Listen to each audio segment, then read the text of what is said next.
and this is my second time recording Certified Menace for Mordeo because the first time my mic was muted because I'm a fucking retard. Alright, so we start off with some dude who's in a forest. He's munching on his dead friend like he's just, free eats, he's free meats. And he's basically just eating his fingers like a chicken wing. And as he's munching on his friend starts to talk to him. I don't know, this motherfucker must be like hallucinating, or his friend is just really doesn't know how to die, and he's like Deadpool. So basically the dead dude who's getting munched on is yapping this guy, being like, oh yeah, it's not shameful to be hungry and all. And I mean, like, yeah, it is shameful to be hungry. I hate you if you haven't eaten. Alright, go eat some food. What are you doing? So then he starts saying, oh yeah, but like if you eat in these woods and all, you have a price to pay. And then he says you belong to the Mordeo now. Like he's just the Mordeo's pet dog. The Mordeo's gonna walk him out on a leash, and he's gonna be shitting and pissing outside and gonna be going for walkies and chasing balls. So then this guy he starts to transform, and antlers grow out of his head like deers, and then his skin starts to fall off and shit. He basically starts to mold into a new creature called the Mordeo, which is pretty much a bootleg Wendigo. And after he transforms, he continues munching on his dead friend, as his dead friend just starts laughing as if he just thought of a really funny joke he got told ages ago. So then we cut to some guy who's butchering up another guy. He has him pinned down on the wall. He has a cleaver and just slicing off his fingers like they're carrots, and he's about to make vegetable soup with them. There's a woman hiding behind the tree who's scaring herself shitless with a little a 3-inch flaccid cock knife, thinking she's going to do anything with that. Let's just be real, she's not going to be able to use that for shit. She's either going to be too scared, or she's just going to fumble it. So the guy, finishes chopping off the fingers. He hears the one behind the tree. He's about to go up to her, to carve her up for turkey dinner. But then he hears a roar out in the distance. He's like, you know what, I'm going to bounce. I'm going to let whatever that is eat her. So as he's leaving, he has these fingers, he has the guy's fingers wrapped up in a newspaper that says some shit about, the Mordeo, and it's offering and all. So basically what I'm gonna assume from that is if you offer the Mordeo a piece of human meat or eat it in front of him,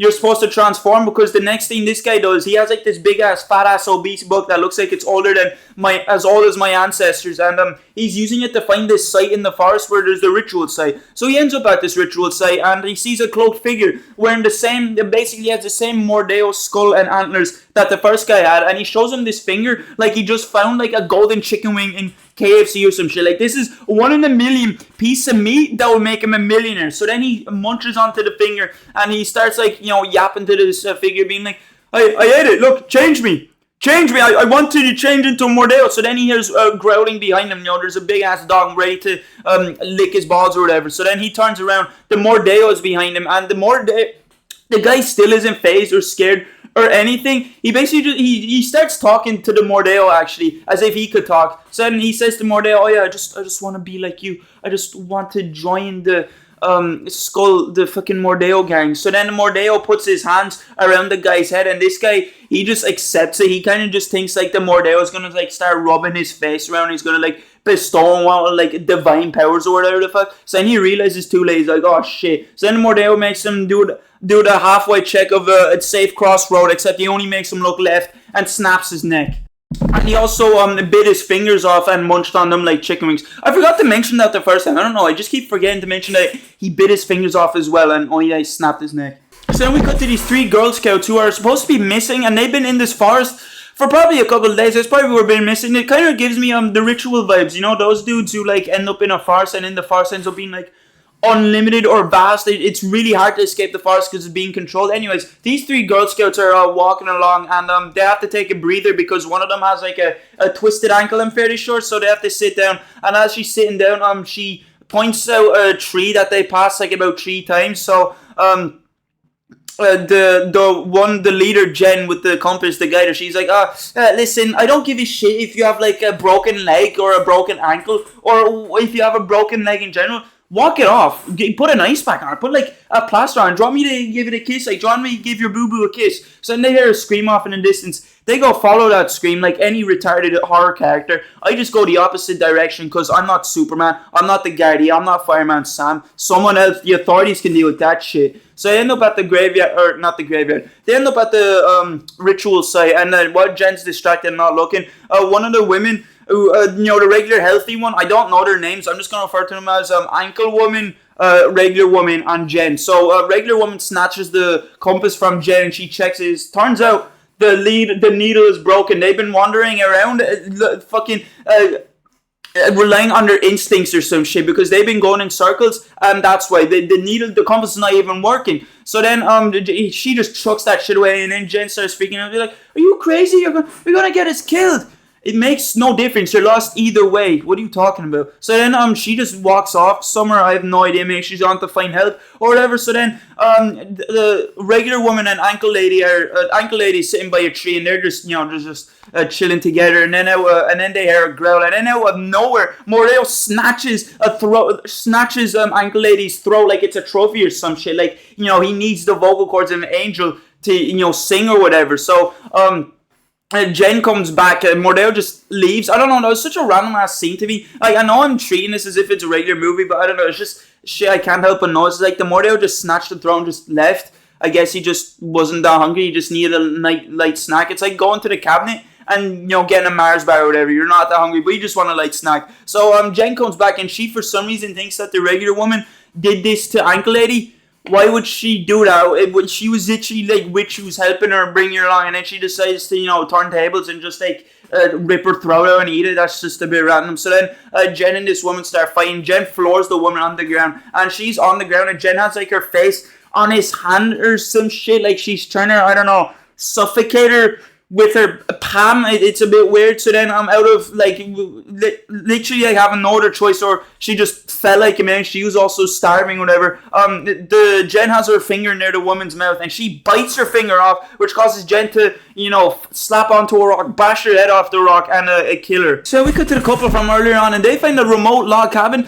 Maybe they were staying at that cabin because it seems like they knew where they were going. Or it could just be a coincidence, but I'm going to assume that's where they were staying because they didn't have any tents or anything. So, yeah, that makes a lot more sense. So they end up at this cabin and she thinks she's going to be a nurse or something. She thinks she's going to be able to nurse this guy's wounds back to life. To be fair, it's not really life-threatening. He does have some missing fingers, so I guess he could bleed out and die. And then they hear a knock at the door and she checks. It's the woman from earlier on, the woman that munched on her friend's finger like it was a cocktail sausage from Pettit's. So then the woman just lets her in just like that, just as easy. It's like, oh yeah, you're all alone and no one's around you. Oh yeah, sure, come on in, we'll play a game of Monopoly here. Like, why not? It's always merrier to have more company and shit. So the woman notices she's one of the missing Girl Scouts and she's asking, oh yeah, you're one of the missing Girl Scouts, right? You don't mind if I bring you back to the cops and say that I found you and get a hefty reward? You don't mind, do you? I can split 50-50 with you. So then this woman just starts saying bullshit. She starts saying, oh yeah, I belong to the Mordeo now. The Mordeo owns me. Fuck. So then she starts to transform. Antlers grow out of her head, kind of like the same guy in the first part of this short film. She rips open her back to let her spine breathe and I'll give her new body some breathing space. Her skin falls off and then she jumps on the woman's husband and just munches on her and then she leaves. She's not hungry anymore. So this girl, this woman, the surviving woman now, she finds the big fat ass dictionary looking ass book that the psychopath had and she reads it. I just heard a flash.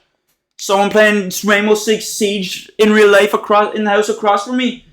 Felt like someone just chucked a flashbang. Anyways, she's reading this big fat ass book and she's looking at the map and I'm gonna assume she's using it to find her way out, but she also sees the ritual site. So she packs some tools up in her bag.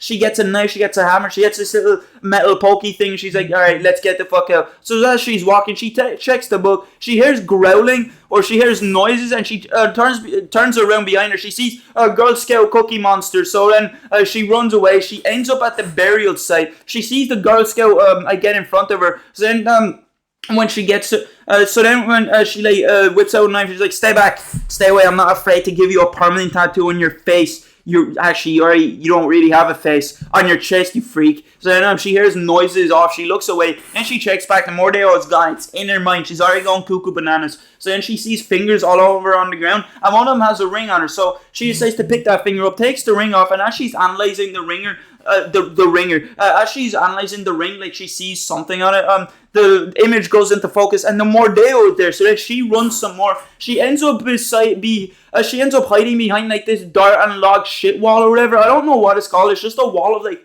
dirt and like roots and shit. And there's like another Mordeo that's really close near her, and she's like, has the knife. She's trying to build up the courage, go and like shove it up his butthole. So then when she finally does, she goes to stab him, but he's gone. I don't know if she's hallucinating or if these Mordeo can just like teleport or whatever. So then she turns around and she notices another Mordeo just standing there. So she finally does stab him. She stabs him straight in the face, and then she runs some more. She ends up finding a road, and I'd say like you're pretty lucky if you find a road in a forest. The first thing I do is I probably just start following the road because it has to lead to somewhere, right? So, but then luckily she sees a truck driving by. She's like, all right, sick. So I can just drive on home. So she flags the truck down. She starts asking, I'd be like, please, you have to help me get out. Or there's things in this fire and all. Like, thank God you're here. And then he's like, thank God?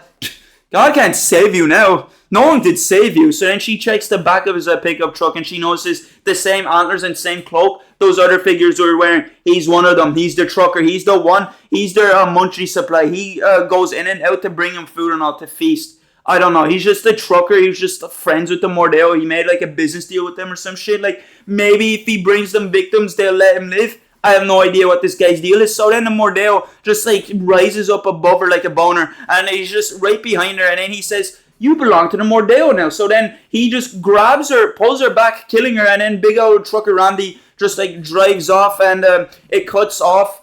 The last scene we see is the sign of the forest. I can't remember what it was, but I do remember the motto: good company, good people, and good eating. Yeah, good eating if you want to kill yourself as a human. So yeah, that was me doing Certified Menace on Mordeo. See you later.